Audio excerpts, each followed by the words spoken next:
15, 20 years ago, very different. But today, it's a very, very, very important place. So this is going to be a little bit of an eye test, but don't worry about it. It's not really meant to be read. It's meant to lay it all out, just like any other plan you have. You need to set up what you expect to do when. Figure out what the different things will cost you. In this particular case, you can look at different things like what the savings will be, what the rebate will be. What that does, this line alone helps us budget our dollars. We can make a commitment to you over 3 years. So you know you're going to get that rebate. We currently have 3-year plans approved in Massachusetts as an example. So we can make those commitments. But we can't do it if we don't know what you're looking to do. And as you go through this, and this was done specifically for the Mass Governor's Energy Plan for a carbon reduction plan, and lots of different folks do that. EnerNOC has their EnergySMART program. Lots of different folks are working on this. But ultimately, it comes down to you in your facilities and businesses. How am I going to get there? How do I get from point A to point B?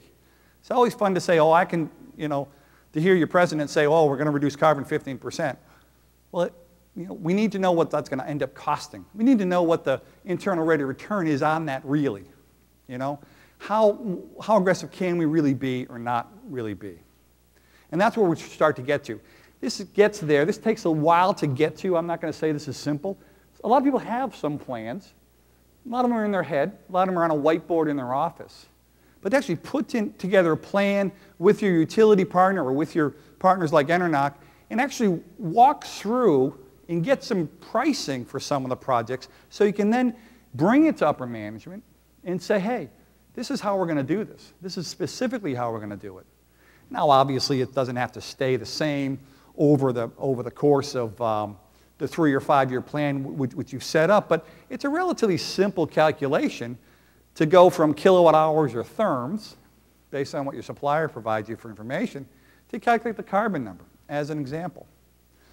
So there's a lot of value to this, and then you'll see specifically what your budgeted numbers have to be for the number of years as well, so that it can be put into place into a multi-year budget for your own ideas.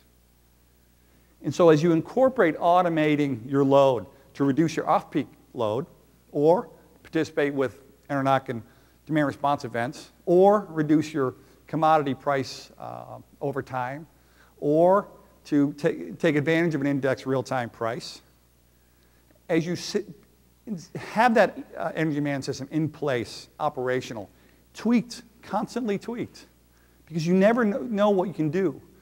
There's all this commissioning work, monitoring-based commissioning. We've got a big project with EnerNOC we're working on with some customers. Ongoing, making sure the system is in place. There's so many times we've got a hugely successful project with chillers, lighting, motors, you name it. And over time, the set points all drift, or people change them because, for whatever reason, the president was too cold one day, so they tweaked the number. The admin assistant was too hot one day, so they tweaked the number. Over 2 or 3 or 4 years, you may erode your initial 20 or 30% savings to only 4 or 5%. If you don't keep up with it every year and constantly look at what your energy use is, or have someone else you trust do that for you, you will slip back. And in this day and age today, where we have lower prices than we've had for a long time, it's easy to overlook this. It's very easy to say, well, what's the big deal? Prices are going to go back up. We can all hope they won't. We can all pray they won't. But they're going to go back up.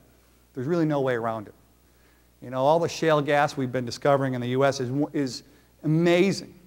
Unfortunately, done poorly, just like anything, it's got massive environmental impacts. Just like drilling for oil in the Gulf. Done well, it lowers the cost of energy for all of us. Done poorly, it causes damage for decades. So we're always going to have this ebb and flow of energy issues. We're always going to have geopolitical problems, whether we like it or not. Today's 5-cent commodity price will be 10 cents someday. Might go back down to 2 for a little while, but at certain levels it becomes uneconomic. Even today's capacity market in New England, because of the glut of capacity, is to the point where no new entrants are willing to build new big power plants in New England. They can't make the money. What does that mean? Our current capacity glut will quickly turn into a very tight situation as the economy turns and things start to move, and different plants are shut down for various reasons, environmental or frankly economic reasons. There's always the large generator folks who are looking to shut down a plant because they can't make any money on it. Constant issue out there. So even though there is a glut today, it will become tight again, and prices will then shoot up because there's those bunch of components to your price. It's the clearing energy price, but it's also the capacity price of what it costs to keep iron on the ground.